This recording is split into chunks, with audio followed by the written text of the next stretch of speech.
Hi, I'm Lady Genevieve, and this video is a review and discussion of We Crashed, a new Apple TV series about the WeWork scandal. I don't even know if it counts as a rise and fall story, given how the key players involved had absolutely zero meaningful consequences for their actions. Really, it would be impossible for me to talk about, let alone review, this series without ranting at least a little bit about how insufferable both of these people are, and the fact that neither one of them is in jail right now is infuriating. There will be some spoilers, but more so due to the fact that this series is based on true events, so there realistically would not be any way to talk about those events without spoiling some of what you will be seeing happen in the show. Therefore, you can decide whether or not you would like to keep watching. WeWork is a company co-founded by Adam Neumann, and eventually his wife, Rebecca Neumann, became a key figure in the scandal that would ensue. For a bit of extra context, Rebecca is the cousin of Gwyneth Paltrow. That might not seem important at first, but we will be returning to it eventually. There is a Hulu documentary about WeWork that I had already watched when I got the press screeners for this Apple TV series.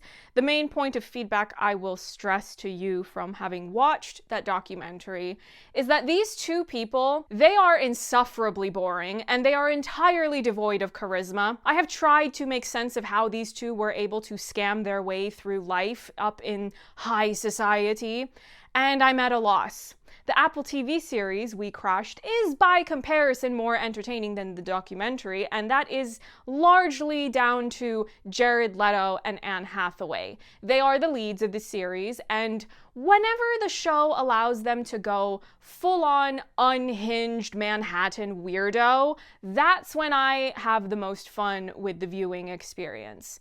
Jared Leto even said boof in the first episode. And as a House of Gucci stan, well, what more could I want from a premiere? Jared Leto is far more charismatic than the real Adam Neumann, and at the very end of the series, in the closing credits, they play an interview clip of the real couple, and when watching it, I felt like my brain was melting or trying to reboot so that I would not have to be dialed in to listening to them drone on and on. Please, just both of you stop talking. What makes the show challenging at times to watch is that there is absolutely nothing that can be done to make either one of these characters sympathetic to me as a viewer.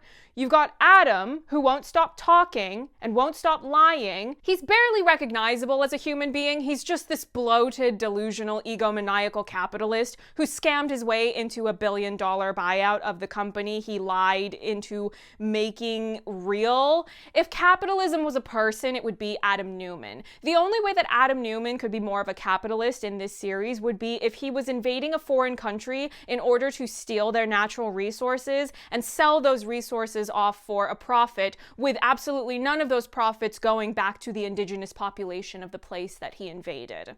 And his wife, oh, Rebecca. It makes no difference how great of an actress Anne Hathaway is, and of course I think it goes without saying that Anne Hathaway is a fantastic actress, but you really expect me to care about a wealthy white woman born into generational wealth whose greatest struggle in life is that she failed at being an actress, meaning she's in the shadow of her famous cousin Gwyneth, and then she tries to be a savvy businesswoman, but fails at that too. Still in the shadow of her famous cousin Gwyneth.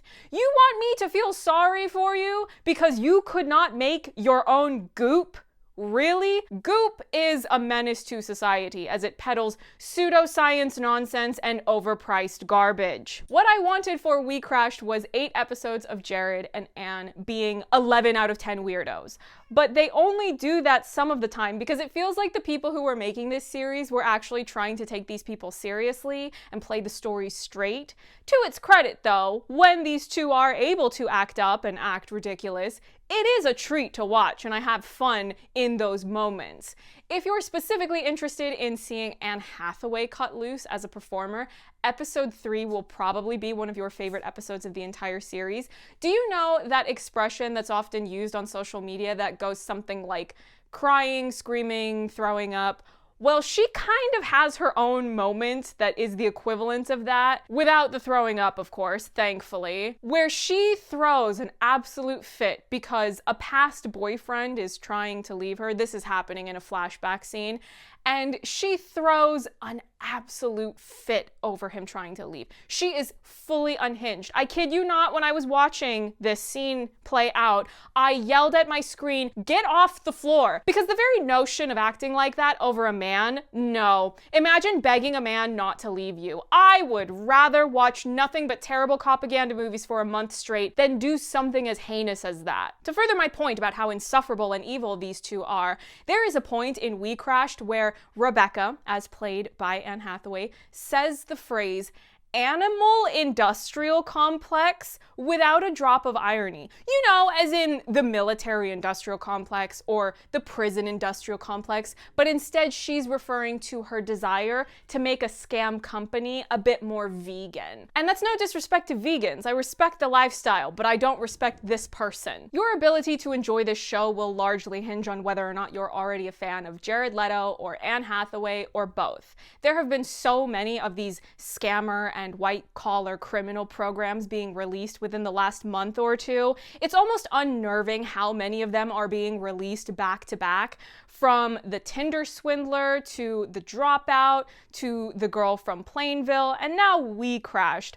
I don't think the story in this is particularly interesting, but that's not so much to do with the ability of the cast or crew that is working on it. If you watch the documentary, it wasn't even an interesting story then. But if you want to see either of those leads chewing a bit of scenery, then the series may be worth your while. Another important detail I want to add about this show and why it cannot be as satisfying of a watch as I would like for it to be, besides the fact that I would have had more fun if they just went more camp with it, is that point I made earlier about how there were no consequences for these two. They lied and lied some more, pretending their company was worth far more than it ever was, scamming and finessing big name investors. Not like I care about billionaires and billion-dollar companies getting scammed, mind you, but that's besides the point. More important is the fact that they lied to the workers of this company, underpaid them or failed to pay them at all, giving them worthless shares of this company, all with this promise that eventually these shares would be worth a fortune, that they would be able to take the company public, and then all these years of devotion to this cultish sham of a company would pay off financially. And then those workers got little to nothing. Meanwhile, Adam, and by extension Rebecca, was bought out of WeWork because the board members understandably deemed him to be a liability to this company. The details are boring. If you want more of them, you can look it up for yourself or just watch that Hulu documentary that I already mentioned. And according to the Wall Street Journal, Adam's payout from SoftBank to sell his shares was something close to $1.7 billion. You know what a lot of those workers got? Nothing. Nada. Zero doll hairs for those useless shares. Meanwhile, do you know what the real Adam Neumann is up to today? Among other things, the Wall Street Journal reported this year that Adam has bought around 4,000 apartments in New York City worth roughly $1 billion. I feel like I'm going to have an aneurysm just speaking about this. Let's just momentarily pause the larger global problems of homelessness or even the national homelessness crisis. Let's just look at New York City. According to the Coalition for the Homeless, in December 2021, there were 48,691 homeless people, including 15,227 homeless children, sleeping each night in New York City's main municipal shelter system. A near-record 18,704 single adults slept in shelters each night in December 2021. Over the course of city fiscal year 2021, 107,510 different homeless adults and children slept in the New York City Department of Homeless Services shelter system. This includes 31,947 homeless children. Adam Neumann is a man who has said on the record, and this is included in the We Crashed series, by the way, that he wants to be a trillionaire. That is an inconceivably evil thing to say when you say it without irony. This is why the Bolsheviks revolted. That's the tea, sis. I know I'm off on a tangent at this point. I'm well aware. But these people are a breathtaking combination of being evil and boring.